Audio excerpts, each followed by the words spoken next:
yours.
Definitely to de-risk geothermal energy deployment.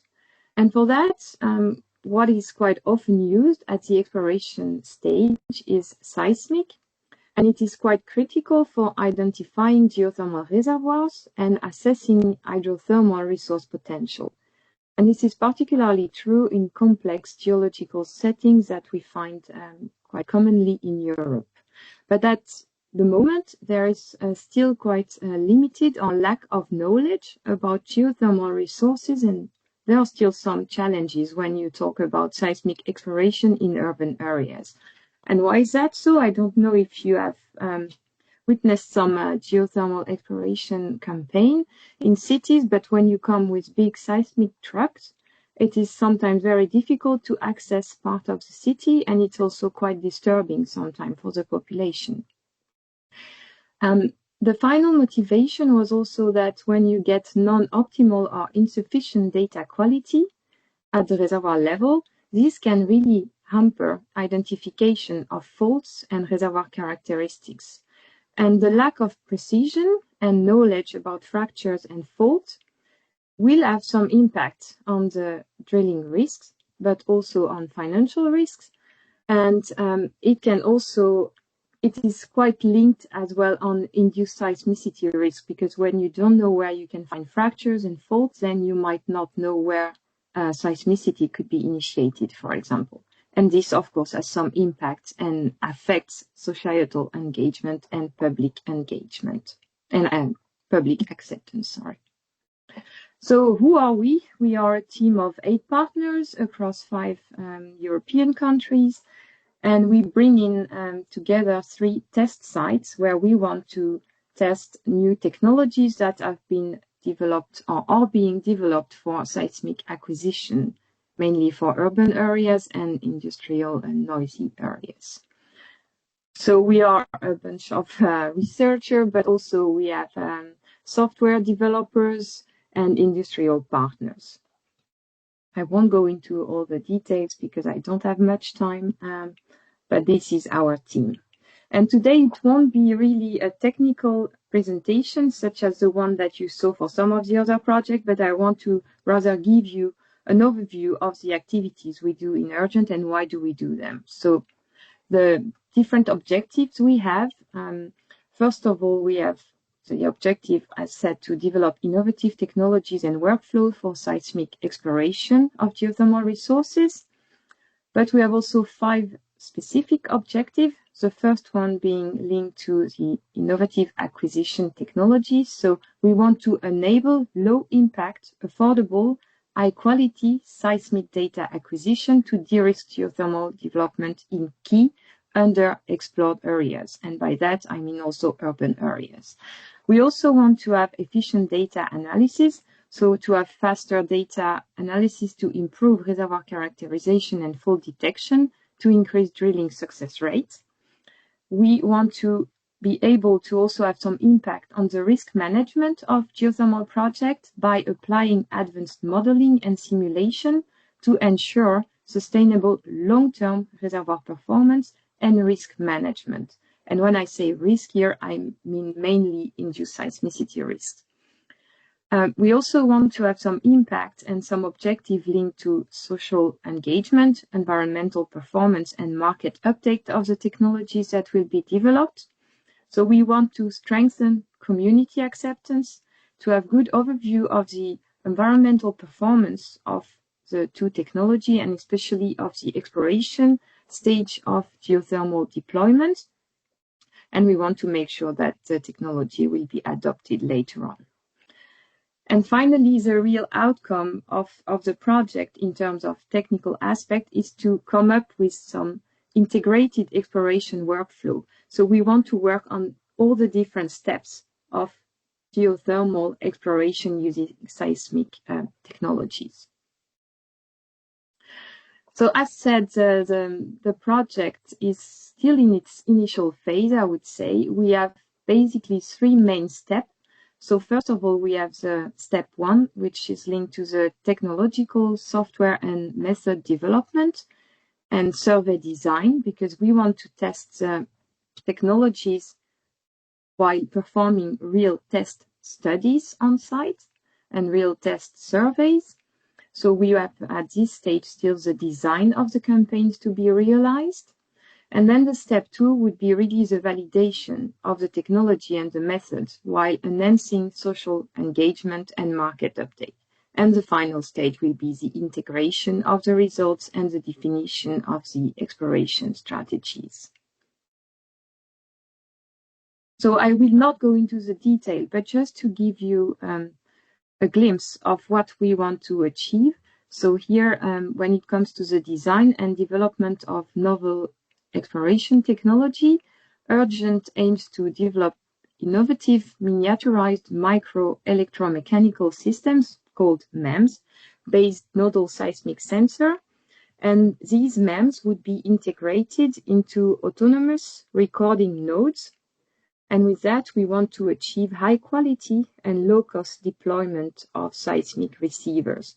So here you just have a figure showing you what the nodes will look like, and also what is quite important, I guess, for the people who at least are in the exploration sector, is to see where do we want to position the nodes that will be developed within Urgent. So we want to have lightweight, but also high quality control.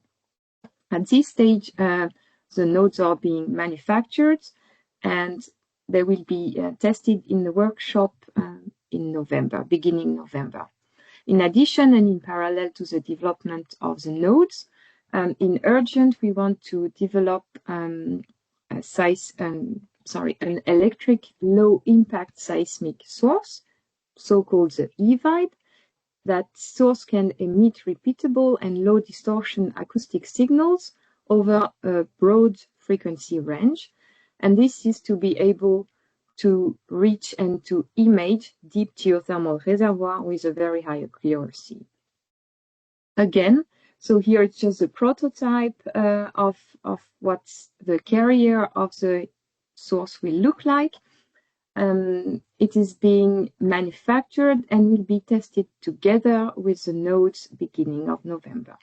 At the end of the project, so we will have 20 kilonewton eVibe and around 700 nodes developed. And these will be tested at the 3 test sites. In addition to that, I said we want to also work on how to optimize survey designs. So what can we do to reduce the exploration cost? So you can, what could you optimize in terms of deployment of sensor, of shot points, And for that, we have a partner, RTS, working specifically on these aspects. So far, they have used data that have been acquired at the VITO site last year, so 3D seismic data, to test some workflows to optimize and to understand how you could reduce, for example, the number of sensors to be deployed. So at this stage, RTS is still at the finalizing, let's say, the survey design for 2 of the sites, and the VITO site, where we will have a 3D small-scale acquisition, will be finalized a bit later. But the idea is to have 2 campaigns where we would acquire 2D seismic lines, so one in Poland and one in Hungary. So one is in a more or less urban context, and the other one is more on a sensitive industrial site where there is a refinery, and we want to prove that the technology developed won't be too impactful. And we want to use compressive sensing and adaptive sampling to enable efficient imaging across the subsurface. Then there is a risk management toolbox that is being developed. The goal is to maximize heat recovery while minimizing induced seismicity. So this product is developed by VITO and AGH, so it's a Polish partner we have. And at this stage, we have a minimal viable product of the toolbox that is available on the Git of VITO. So the toolbox is designed as a simulation and optimization platform for THM, so it's a thermal hydromechanical models and easily parallelized to reduce the computational costs of optimized simulator agnostic and build a modular architecture. So basically what it does, it gives you the best location to position your wells for a given project, knowing the position of faults, for example, and telling you what distance you should be from the fault, what would be the optimal position and also architecture of your well in order to have the best outcome in terms of heat, but also to make sure that you would not trigger any seismicity. And in parallel to that, we have a partner working on the development of AI and ML-driven algorithm for efficient post-processing and improved fault detection. So it's DGB, and they are working mainly on the improvement of the existing OpenDetect machine learning software, where they really start from the processed seismic data and make and help to interpret the data. And they work mainly on 2 different projects. They develop an interactive machine learning driven workflow to facilitate interpretation of faults and horizons. And at the same time, they are working on the training of a foundational model to predict faults and horizon via the interactive workflow. At this stage, so this is still at the, we are still working on that, so it's ongoing work, but I hope that if there is a next event organized, I will be able to really focus, or actually the partners could even present themselves the status of these different aspects. And then finally, and that's my final slide, we do work also, of course, on social engagement, looking at community acceptance for urgent concepts, and also looking at what are the next steps so that we have a market uptake of the urgent concept.